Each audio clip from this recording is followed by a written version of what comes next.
O abaixo-assinado na internet que pede o impeachment do ministro Alexandre de Moraes, do Supremo, já supera mais de 1 milhão de signatários. Somente hoje, a petição criada na plataforma Change.org ganhou mais de 100 mil novas assinaturas. O abaixo-assinado inclui uma denúncia por crime de responsabilidade contra o magistrado. O pedido será endereçado ao presidente do Congresso, Rodrigo Pacheco, que tem a prerrogativa de pautar o tema no plenário. Bom, Ana, só para a gente lembrar, hoje o ministro Alexandre de Moraes já acumula 23 pedidos de impeachment contra ele no Senado. Esse super pedido aí, que está sendo, esse abaixo-assinado na internet, que já acumula mais de 1 milhão de assinaturas, deve ser entregue ao presidente do Senado, Rodrigo Pacheco, no próximo dia 9 de setembro. Paula, e aí o que nós vamos ouvir do Rodrigo Pacheco? Aquele bando de platitudes, de blá, blá, blá, fala, fala, fala e não fala nada. Então, hoje, infelizmente, se você perguntar ao brasileiro engajado politicamente, preocupado com a situação do nosso país, que instituição que ele ainda confia, ou, melhor ainda, qual instituição que ele não confia, eu tenho certeza absoluta que o Senado vai estar lá em cima, e por causa do senhor Rodrigo Pacheco. A gente fica repetindo aqui, né? Nós temos ferramentas de freios e contrapesos para cessar, para parar essa insanidade toda jurídica. Elas não são usadas por pura covardia, conveniência, falta de autonomia e de independência entre os poderes. Eu não digo nem de harmonia entre os poderes. Harmonia tem, de sobra. Ontem nós mostramos a foto que retrata exatamente a harmonia entre os poderes. Autonomia não tem, tampouco independência, mas a harmonia tem. Então, já houve outros pedidos de impeachment para o Alexandre de Moraes que superaram a casa dos 5 milhões de assinaturas. Aí, a foto da harmonia entre os poderes, né? Olha como os poderes são harmônicos. Não tem independência nenhuma. Congresso não tem. Executivo também não. Mas está lá, né? Estão todos lá. Então, Paula, a questão é: o Senado vai ficar de joelhos até quando? Tentando salvar as cabecinhas ali das guilhotinas jacobinas. Tem como, eu vou repetir, nós precisamos começar uma campanha sobre a extinção do foro por prerrogativa de função, porque enquanto tivermos essa corda no pescoço dos congressistas, essa foto aí vai ser o nosso dia a dia, vai ser o resumo dos acontecimentos diários do Brasil, essa harmonia forçada, porque os ministros do Supremo Tribunal Federal, eles ficam segurando os nossos senadores como reféns o tempo todo através do foro por prerrogativa de função. Essa foto é uma vergonha, uma vergonha. Pois é, Piotr, além da questão do foro por prerrogativa de função, afinal de contas os senadores são julgados pelo Supremo Tribunal Federal, tem também uma questão de conflito de interesses, né? Muitos senadores que são advogados ou que têm bancas de advogados, têm as mulheres, os filhos, os sobrinhos trabalhando e, claro, não querem se incompatibilizar com o Supremo Tribunal Federal, já que muitas causas chegam aí à última instância. Então tem essa questão também do conflito de interesses, muitas vezes, que infelizmente pesa nessa questão aí de propor o impeachment de um ministro. Que é, obviamente, um dos problemas da Constituição. A casa que julga, os seus membros são julgados pelo Supremo Tribunal Federal. Na verdade, todos os parlamentares, mas no caso é só o Senado que pode mover um processo de impeachment de ministro do Supremo. E aí nós temos um conflito de interesse que, claro, o interesse prevalece. Na verdade, é o temor, não é exatamente o interesse. Num Supremo que é ativista, alguma dúvida que geraria problemas, revanchista até, porque a gente viu, o primeiro movimento lá atrás, numa das poucas coisas que Rodrigo Pacheco acertou em relação a manter a autonomia do Congresso Nacional, no caso do Senado, e aprovou, agora o Lira pretende dar andamento, mas é preciso verificar se isso realmente vai acontecer depois dessa reunião que a gente mostrou a foto aí, que foi justamente sobre proibir pela lei, decisões monocráticas de ministro supremo que avancem, que afrontem decisões do colegiado, ou seja, do Congresso Nacional e do Executivo. Uma decisão monocrática do ministro não poderia fazer isso, apenas a decisão do colegiado. O ministro Gilmar Mendes chamou os senadores todos de pigmeus morais. Imagina só se era para tanto, sem contar a grosseria do termo e tudo mais. Isso depende de avanço na Câmara, que estava lá também, se não me engano, 8 meses parado. O Arthur Lira não deu um andamento. O que também é outro abuso. Por que não? Se o Senado se manifestou, põe para votar. Se a Câmara disser sim ou não, pelo menos tem-se uma resposta. Agora colocou isso como moeda de troca de pressão para o Supremo, digamos, ceder um pouco. Fato é que nessa reunião, pelo que foi apurado, e ontem eu ouvi uma outra história que não foi exatamente só de sorrisos, essa é a parte da fotografia. O Arthur Lira reclamou, até porque está pressionado pelos deputados, e reclamou muito, em relação especificamente, olha, vocês estão jogando juntos. O Executivo, que está querendo dinheiro das emendas dos parlamentares, que usavam de escolha própria para saber para onde ia o dinheiro, né, o destino daquele dinheiro, está querendo usar esse dinheiro para aquelas obras que o governo não consegue concluir porque gasta demais. E estava usando justamente o Supremo, o que não é novidade. Se a gente lembrar agora, recentemente, na questão da reoneração, que houve decisão já do Congresso ontem, vai ser paulatina a partir do ano que vem, mas não mexe nada em relação a este ano, vai continuar desonerado este ano, o governo recorreu, depois de uma decisão no Congresso, veio o veto do Lula, o que tudo bem, isso é da democracia, o Congresso derruba o veto, promulga a decisão, o governo vai lá e recorre ao Cristiano Zanin, que deu uma liminar, voltando à reoneração. Ou seja, num ato completamente monocrático, sobre uma decisão, podemos chamar de decisão decidida, né? Porque foi decidida várias vezes. O Congresso se manifestou sobre o assunto. Então, quer dizer, há um incômodo sim do Congresso, mas aí a questão é saber o quão grandes são os dois integrantes do Congresso ou que tipo de pressão maior será capaz de movê-los a apenas recobrar a sua independência prevista na Constituição. Porque hoje o Congresso é pequenininho, o Executivo, no caso do governo Lula, tem um conluio ali, podemos dizer, esse consórcio com o Supremo, mas o Congresso manda muito pouco. Muito pouco. E hoje, obviamente, isso não faz parte da democracia brasileira. São 3 os poderes, deveriam ser independentes. Principalmente independentes, harmônicos nem necessariamente. O fato é que o Supremo está mandando em tudo. Eu vou chamar um rápido intervalo comercial, são só 30 segundinhos e na volta a gente recebe aqui em Oeste Sem Filtro o senador Marcos Rogério para uma conversa. Para fazer a sua empresa crescer, o primeiro passo é simplificar a gestão. Do computador ao celular, o e-gestor está sempre com você. Controle financeiro, vendas, compras, estoque, relatórios e notas fiscais nunca foram tão simples. Empreender não tem hora e nem lugar, e é por isso que o e-gestor está sempre ao seu lado. E-gestor, gestão simples para crescer.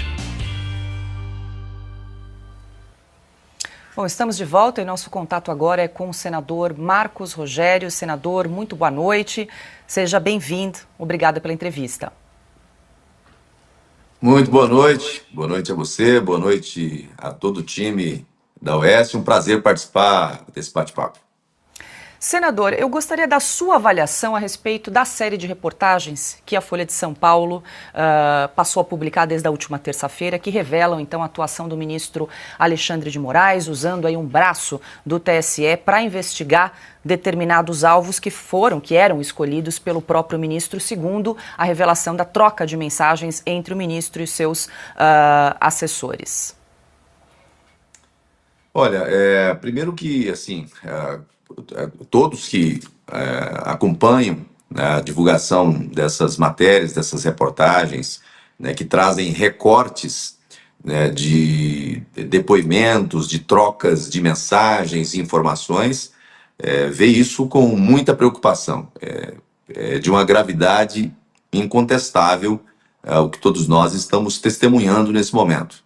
Você tem uma situação em que há um movimento tentando travestir, né, todos esses atos, todas essas decisões, essas trocas de mensagens, né, como algo normal, como algo legal, né, e o termo que se usa foram oficiais, foram dentro do processo, mas nem sempre aquilo que está dentro do processo, né, o caminho utilizado para fazer com que aquela informação ou aquele conteúdo vá parar dentro do processo, pode ser que seja um caminho não adequado, não correto, e por isso acaba por comprometer a lisura do processo. Não é o fato de ser oficial que reveste, né, aquilo que é derivado daquele inquérito, daquela ação, como algo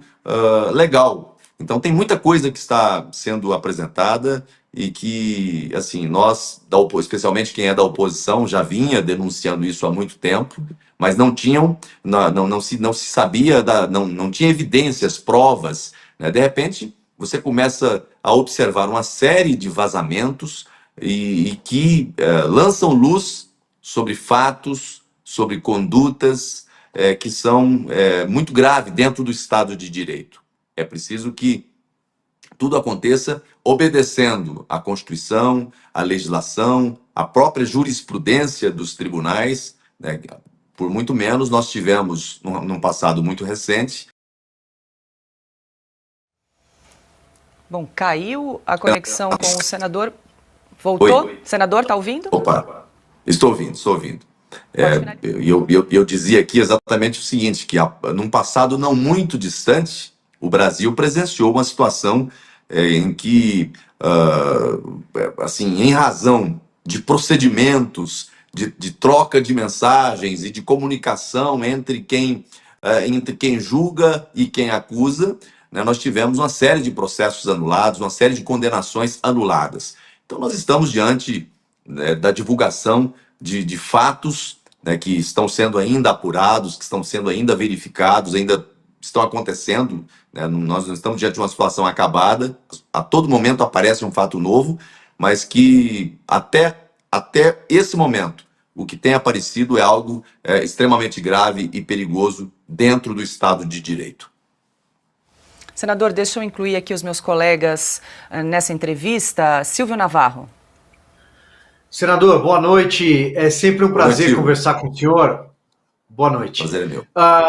É uma pena, aliás, que o PRS, né, que o projeto de resolução do Senado 11, se eu não me engano, do Lazier Martins, não prosperou, né, porque transferiria um pouco do poder para deliberar sobre um pedido de impeachment, por exemplo, para a mesa diretora do Senado e não simplesmente deixá-lo por meses ou ano nas mãos do presidente do Senado. Mas o ponto que eu pergunto é, dificilmente Rodrigo Pacheco vai pautar este pedido de impeachment, mesmo com milhares de assinaturas coletadas nas ruas. Porém, nós temos pela frente um 7 de setembro com uma convocação para que as pessoas se manifestem de forma civilizada, absolutamente pacífica e ordeira, mas há sim uma insatisfação com o ministro Alexandre de Moraes. E todo esse calhamaço de assinaturas deve ser levado ao Senado depois do 7 de setembro.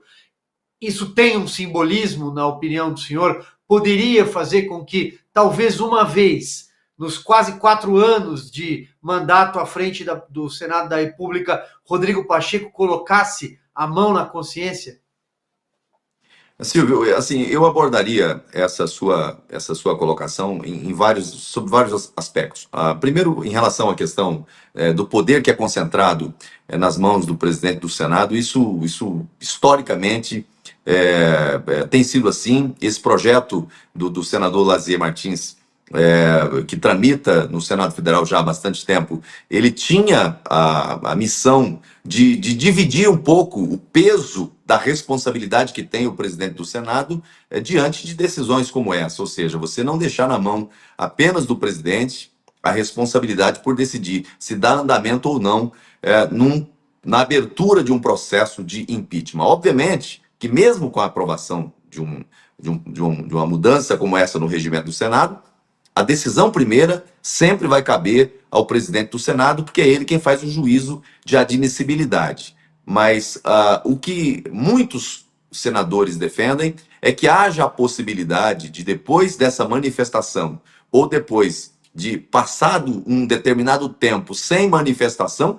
que você possa ter né, a possibilidade, né, de recorrer ou de um órgão colegiado suprir esse papel, né, e dar uma resposta para uma provocação dessa natureza. Mas esse tema não avançou, né, ainda está na CCJ. Não há ainda uma compreensão quanto à adequação, à necessidade, né, que se tem de fazer esse avanço. Agora, nós estamos, repito, diante de uma situação que é uma situação assim, porque você perceber esse tipo de situação numa primeira instância, talvez pareça até algo mais corriqueiro, porque o Brasil é muito grande, você tem muitas pessoas, mas na mais alta corte do país é algo realmente que nos causa muita preocupação, e aí é preciso ter, né, para além do que você está colocando, que é o processo de impeachment, que aí depende de um conjunto de fatores, depende do presidente do Senado, que é quem tem a decisão de startar ou não. Mas eu diria mais do que isso, né? Processo de impeachment, seja de ministro do Supremo, seja de presidente da República, ele tem um componente que é fundamental, que é o componente externo, que é a mobilização popular. Se você tem um ambiente, e eu me lembro muito bem, eu participei na época do impeachment da presidente Dilma, nós tivemos muitos pedidos de impeachment de Dilma ao longo dos mandatos, do primeiro mandato e do segundo. Mas você só teve a abertura, o processamento e depois o julgamento da presidente Dilma Rousseff quando nós tivemos realmente nas ruas, né, um clima, um clamor que colocou o Congresso, a Câmara dos Deputados e depois o Senado Federal diante de uma situação que era irrefutável, que era inegável, ou seja, havia apelo popular. Hoje o que eu vejo é uma reprovação, mesmo por parte daqueles que sempre defenderam o sistema, que sempre defenderam o establishment e que são de campo político diverso do meu, mas que nesse momento, diante das evidências, dos fatos, você começa a observar uma mudança de comportamento. Você começa a observar pessoas que têm uma coerência. Ele pensa diferente, nós pensamos diferente, aí eu estou falando de direita e esquerda, pensamos diferente, mas quando se trata do campo do direito, porque hoje isso pode estar acontecendo e atingindo um espectro político, mas o precedente está gerado. Amanhã nada impede que isso se repita e outro espectro político seja alvo, seja vítima dessa situação. Eu começo a observar esse movimento acontecendo na sociedade, nos meios de comunicação. Eu acho que isso aí é algo que a gente precisa observar. Agora, tem um outro aspecto embutido aqui.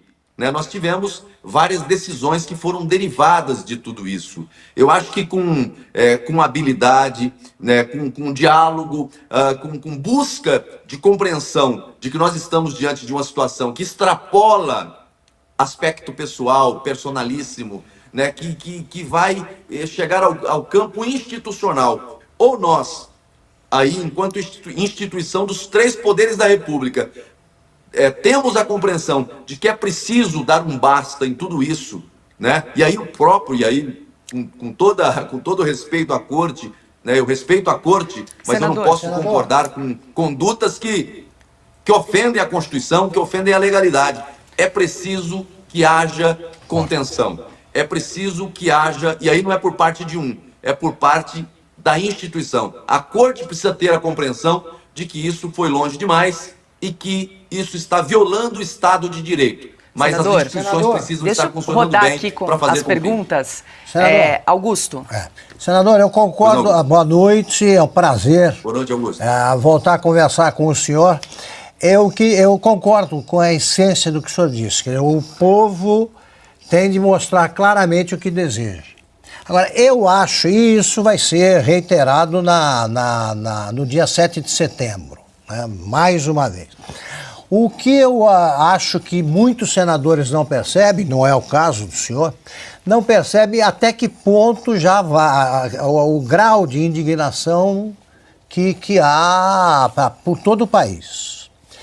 Eu pergunto, o senhor acha que os senadores que ainda toleram tudo o que faz o presidente do Senado ou ministros do Supremo sabendo que só o Senado pode resolver isso. Eles têm consciência de que a chance de eles se reelegerem, os que continuam, repito, agindo com leniência em relação ao presidente do Senado e ao ministro Alexandre de Moraes.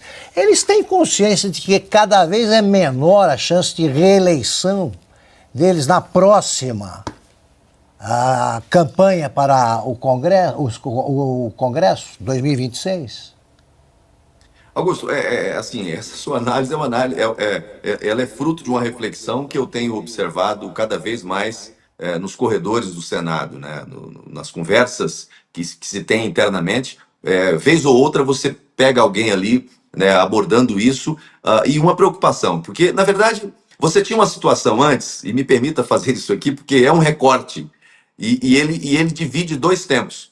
Você teve uma situação ali no começo em que tudo que acontecia, alguém usava o argumento de que estava agindo em defesa da democracia, em defesa do processo eleitoral, em defesa, assim, era contra o golpe, a favor da democracia e tal. E em nome dessa dita democracia, né, contra o golpe ou os golpistas, se praticou muita coisa extrapolando os limites constitucionais. Não há nada mais antidemocrático, anticonstituição, do que atropelar o chamado devido processo legal, o respeito à paridade de armas, o respeito ao devido processo legal. E aqui, o que se verifica agora é de que muitos desses atos nada tinha a ver com o processo eleitoral. E aí, argumentos que foram usados até agora há pouco para justificar excepcionalidades que não deveriam existir, porque o devido processo legal não comporta isso, né? Excepcionalidades que tinham como pano de fundo o argumento de que, olha, isso aqui foi necessário para poder interromper ou impedir um mal maior. Nesse momento, começa a ser desnudado, porque você verifica pelos fatos e pelas evidências que começam a aparecer que existiram situações que não tinham nada a ver com o processo eleitoral. E aí, internamente, aí respondendo objetivamente a sua pergunta, internamente, a gente começa a observar, né, movimentos de muitos que compraram essa ideia de que, não, olha, foi necessário, né, em defesa da democracia, agora começam a observar que, olha, mas nem tudo tinha a ver com democracia, nem tudo tinha a ver com aquilo que se chamava de defesa de um processo eleitoral justo. E começam a fazer essa conexão, obviamente, com o processo eleitoral. É impossível desconectar o que vai acontecer daqui para frente, e eu acho que vai ter um divisor de águas aqui temporal, que são as eleições municipais. Eu acho que após as eleições municipais, né, a contagem regressiva começa para a eleição seguinte, e obviamente que tem muita gente, tem muitos colegas, né, que nesse momento estão levando em consideração, sim, esse ambiente. Mas, repito, aquilo que se utilizou como argumento de fundo para justificar determinadas medidas que, para mim, são ilegais, e aquilo que é ilegal não pode ter amparo, especialmente numa corte, na mais alta corte do país, mas esse argumento, ele me parece não ter sustentação nesse momento, porque muitos atos foram praticados diante de situação que não tinha nada a ver com o processo eleitoral. Aliás, até opinião política acabou sendo motivo de recomendação, de pedidos para bloqueio de redes, de censura. Senador, nosso tempo está se esgotando. Deixa eu passar para a Ana, que também tem uma pergunta para o senhor. Obrigado. Boa noite, senador. Obrigado pela entrevista. Boa noite, senador, o senhor falou uma frase aí, né? A situação que o país se encontra.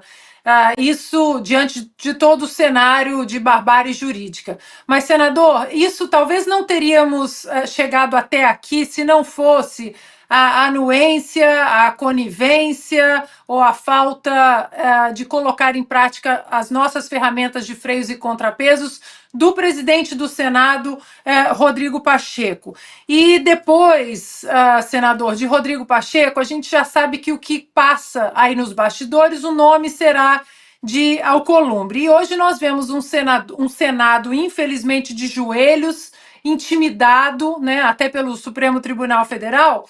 E aí peço perdão pela ignorância da minha pergunta, mas o que diz o regimento interno do Senado Como podemos remover um presidente da casa revisora da nossa República, a única casa revisora contra esse tipo de atrocidade?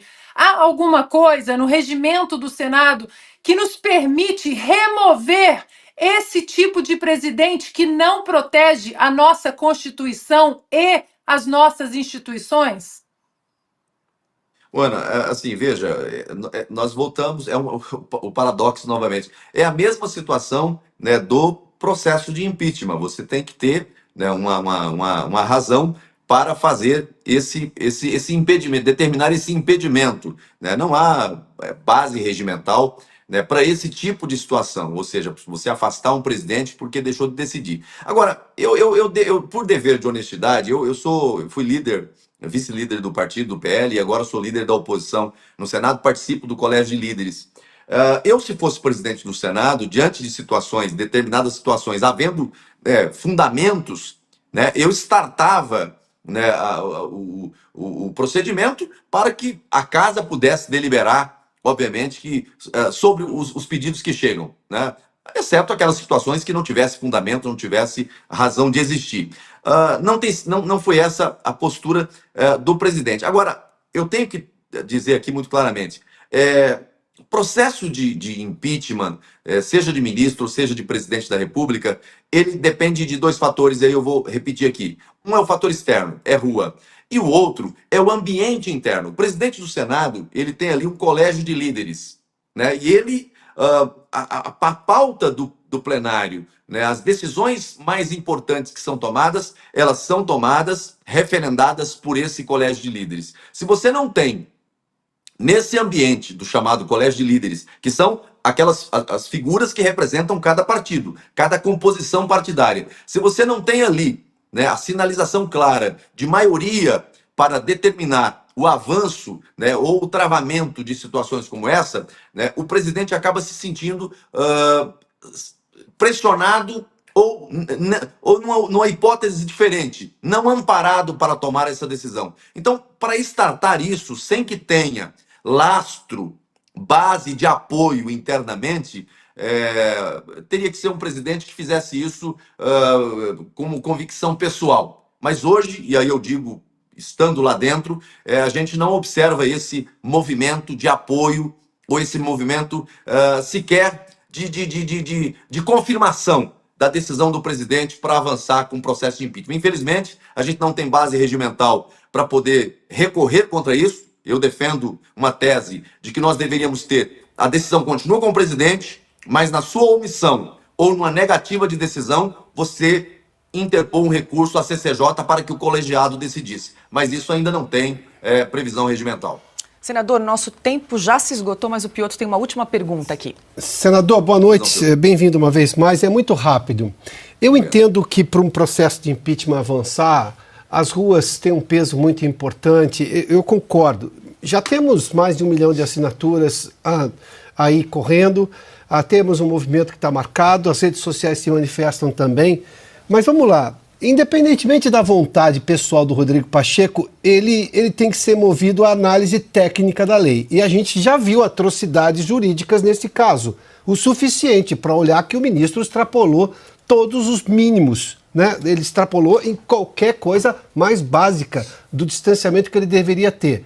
Os senadores não podem pressionar o Rodrigo Pacheco porque ele lidera uma casa que com ele são 81 senadores, mas ele lidera outros 80 senadores. Não tem uma maioria que pode pressioná-lo a fazer isso daí, ou ele tem um compromisso com o Supremo e não com os senadores? Não, hoje, infelizmente, aí sendo muito objetivo, hoje não há uma maioria capaz de pressioná-lo nessa direção. Hoje, ali, eu não vou me arriscar a dizer números ali, mas está muito longe de existir uma maioria, né, capaz de pressioná-lo a tomar uma decisão dessa natureza. Agora, uma coisa é fato, nós estamos diante de denúncias que são denúncias graves, né, e aí essas denúncias precisam realmente, ainda estão acontecendo, os fatos ainda estão aparecendo, elas em algum momento terão que ser encaradas, né, pela própria corte, e aí em juízo de contenção, de revisão, e aí eu digo que nós temos que começar a discutir isso, sabe? Quais foram as decisões derivadas de tudo isso que está aparecendo agora?